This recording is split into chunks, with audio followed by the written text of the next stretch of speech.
Hujambo na karibu kwa mara nyingine tena mtazamaji wa The World News katika kipindi hiki cha ulimwengu wa siasa. Mimi ni Adam Hussein na moja kati ya yale tuliokuwa nao ni huko nchini Uingereza, ambapo waziri mkuu wa Uingereza Keir Starmer ni kama vile amekalia kutikavu, kwani angalau wabunge 70 wa chama cha Leba wanamtaka jiuzulu, vyombo vya habari vimeripoti. Waziri mkuu wa Uingereza amekiri hasara kubwa katika uchaguzi wa mitaa uliofanyika wiki iliyopita, lakini akaapa kusalia madarakani. Takribani wabunge 70 wa chama cha Leba wanamtaka waziri mkuu Keir Starmer ajiuzulu, shirika la habari la Sky News limeripoti mnamo Jumatatu. Haya yanajiri baada ya chama hicho kuibuka kuwa kimeshindwa zaidi katika uchaguzi wa mashinani ya wiki iliyopita na kuachia viti 1300 kote nchini.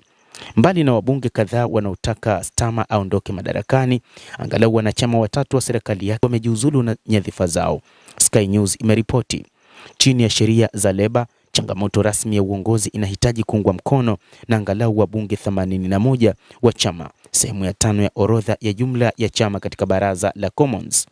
Katibu wa zamani wa mambo ya nje na mbunge wa chama cha Leba Catherine West ametangaza kwamba anakusanya uungaji mkono ili kuanzisha mchakato huo na kumchagua kiongozi mpya ifikapo Septemba. Matokeo ya Alhamisi iliyopita yanaonyesha kuwa waziri mkuu Keir Starmer ameshindwa kutia matumaini. Aliandika kwenye ukurasa wa X, kinachofaa zaidi kwa chama na nchi sasa ni kwa mabadiliko ya utaratibu.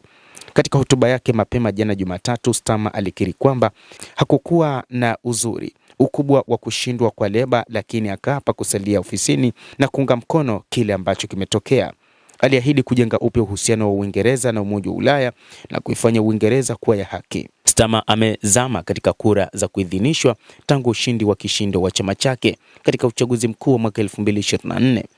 Kupungua huko kulifuatia hatua za kubana matumizi ambazo hazikupendwa na watu wengi, kuibuka upya kwa kashfa ya kihistoria ya genge la ubakaji la Pakistan na majibu ya serikali kwa maandamano ya kupinga uhamiaji na ghasia za mwaka 2024 ambayo yalizua madai ya tabaka mbili za haki baada ya mamia ya raia wa Uingereza kukamatwa na machapisho ya mitandao ya kijamii. Serikali ya Leba pia imepoteza wapiga kura wa mrengo wa kushoto kwa kuliteua kundi la waandamanaji linaloungwa mkono na Palestine Action kuwa shirika la kigaidi. Nusu ya Waingereza wanataka Starmer ajiuzulu, wakati 29% tu ndio wanataka baki ofisini, kulingana na kura ya maoni ya YouGov iliyochapishwa Jumatatu, ambayo iliwahoji watu wazima 1404 nchini Uingereza. Asilimia zaidi ya 50 wanataka kiongozi huyo aondoke madarakani. Chama cha Eurosceptic cha kimageuzi kinachopinga uhamiaji nchini Uingereza kimeibuka kuwa mshindi mkubwa zaidi katika chaguzi za mitaa na kuchukua zaidi ya viti 1200 vya udiwani kote nchini. Wapiga kura waliosalitiwa wameondoka katika chama cha Leba. Kiongozi wa chama Nigel Farage alisema kwenye ukurasa wake wa X mnamo siku ya Jumatatu.